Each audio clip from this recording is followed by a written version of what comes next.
और आगे बढ़ेंगे, बात करेंगे मोदी कैबिनेट से जुड़ी बड़ी जानकारी की। मोदी कैबिनेट का बड़ा फैसला, जाति जनगणना कराएगी मोदी सरकार। ये बड़ी जानकारी आप तक साझा कर दें। देखिए, मूल जनगणना में ही शामिल होगी जाति जनगणना। सीसीपीए ने जाति जनगणना को मंजूरी दी है। आजादी के बाद नहीं हुई, आजादी के बाद से ही जातिगत जनगणना नहीं हुई है।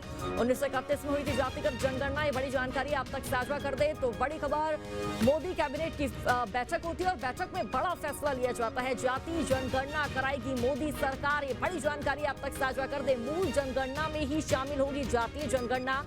देखिए, सीसीपीए ने जाति जनगणना को मंजूरी दी थी।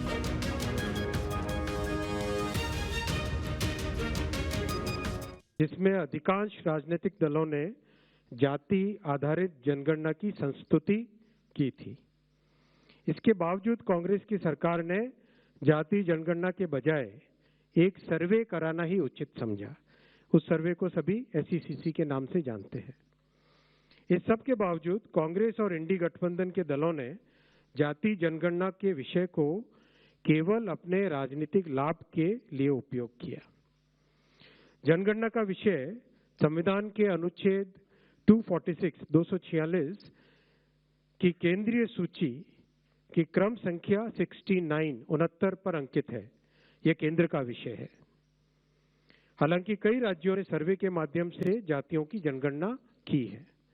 जहां कुछ राज्यों ने यह काम सुचारू रूप से संपन्न किया है, वहीं कुछ अन्य राज्यों ने राजनीतिक दृष्टि से और गैर पारदर्शी ढंग से सर्वे किया है।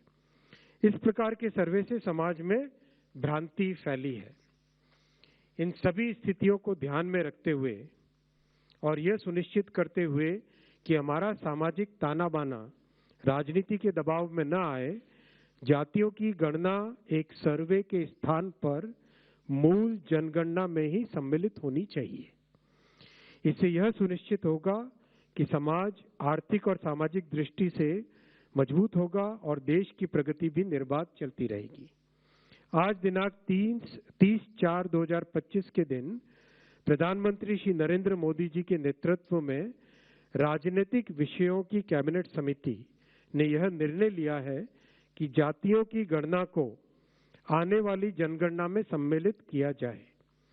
यह इस बात को दर्शाता है कि वर्तमान सरकार देश और समाज के सर्वांगीण हितों और मूल्यों के लिए प्रतिबद्ध है।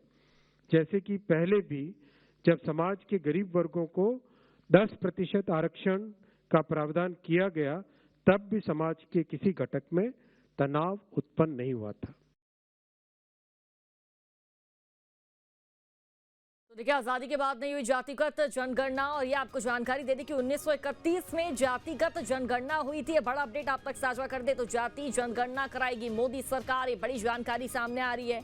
मूल जनगणना में ही शामिल होगी जाति जनगणना। और जानकारी के अनुसार देखिए, आर्थिक स्थिति को मजबूत करने के लिए। और हमारे साथ भारतीय जनता पार्टी से प्रवक्ता अमित जुड़ चुके हैं। अमित, जिस तरह से हम देख रहे हैं मोदी कैबिनेट की एक बैठक होती है, बैठक में बड़ा फैसला लिया जाता है जाति जनगणना को लेकर, क्या इसके मायने बताए जा रहे हैं? आप इस पर क्या कुछ टिप्पणी करना चाहेंगे?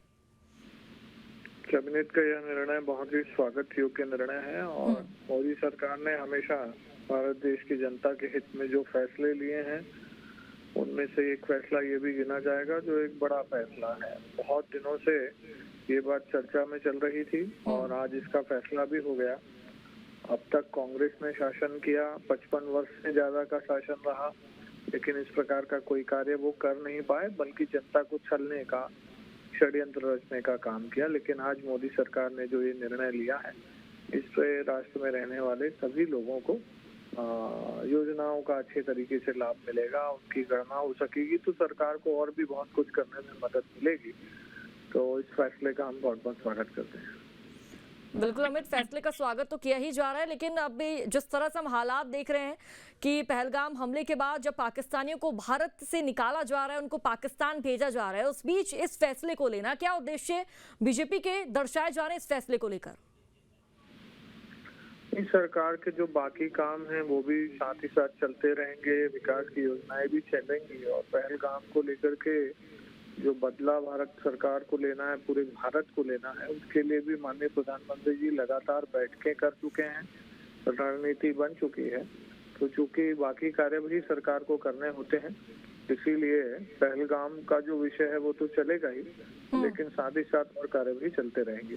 ठीक है, बहुत बहुत शुक्रिया आपका चर्चा में शामिल होने के लिए और जानकारी दर्शकों तक पहुंचाने के लिए। और ज्यादा जानकारी साझा करेंगे संवाददाता भोपाल से संदीप भमरकर, रायपुर से अंकुश हमारे साथ जुड़ चुके हैं। सबसे पहले संदीप भमरकर हमारे साथ जो भोपाल से जुड़े हुए, उनके पास आते हुए संदीप, मोदी कैबिनेट का बड़ा फैसला, जातीय जनगणना को लेकर यह फैसला लिया गया है, क्या अपडेट है, क्या जानकारी, किस तरह से इसे देखा जा रहा है? देखिए, एक अपने आप में एक बहुत बड़ा क्रांतिकारी कदम है। मोदी सरकार ने बिना कोई हो हल्ला करते हुए इतना बड़ा फैसला ले लिया है। ये अपने आप में पूरी राजनीति में भूचाल लाने वाला है और देश की आने वाली व्यवस्थाओं में, अर्थव्यवस्था हो चाहे सामाजिक व्यवस्था हो, इसमें बड़े क्रांतिकारी बदलाव लाने का संकेत देता है। देखिए, आखिर ये जातिगत जनगणना है क्या, इसको समझना ज़रूरी है। इसके ज़रिए ये एक डेटा गवर्नमेंट के पास में आ जाएगा कि किस जाति के किस इलाके में कहाँ पर लोग रहते हैं। इसमें ये पता लगेगा कि उनकी स्थिति कैसी है। सामाजिक विश्लेषणों के आधार पर उनका फिर इस जनगणना का इस्तेमाल करते हुए, इस डेटा का इस्तेमाल करते हुए सरकारें अपनी नीतियां बना पाएंगी। मसलन ये समझ लीजिए कि यदि एक कोई जनगणना होती है और उसमें ये पता लगता है कि महिलाओं की संख्या कम हो रही है या लिंगानुपात में बच्चों को 5 वर्ष से छोटे बच्चों की उम्र कम है या बुजुर्गों की संख्या ज़्यादा हो रही है, तो गवर्नमेंट अपनी पॉलिसी उसी हिसाब से बनाती है। लेकिन अगर गवर्नमेंट को ये पता लगेगा कि जातिगत आधार कार्ड क्या है, किस प्रदेश में कौन सी जाति के लोग रहते हैं, किस और तो उनका सामाजिक और आर्थिक स्तर क्या है, इस आधार पर उनके लिए कामकाज शुरू कर सकेगा। बिल्कुल संदीप, और ये फैसला, मोदी सरकार का फैसला भारत की आर्थिक व्यवस्था में भी तेजी लाएगा, बढ़ोतरी होगी। लौटूंगे आपके पास, हमारे साथ अंकुश रायपुर से लगातार जुड़े हुए। अंकुश, इस फैसले को छत्तीसगढ़ में किस तरह से देखा जा रहा है? बड़ा फैसला लिया जाता है जातिगत जनगणना को लेकर।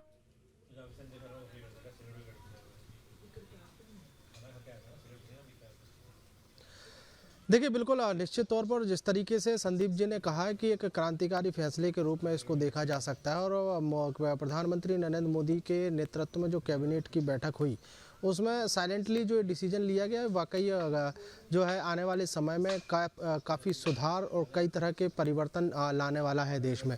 हम अलग अलग राज्यों की बात करें, मान लीजिए छत्तीसगढ़ राज्य की ही अगर बात करें तो राज्य की तरफ से लगभग सारी चीज़ें स्पष्ट है।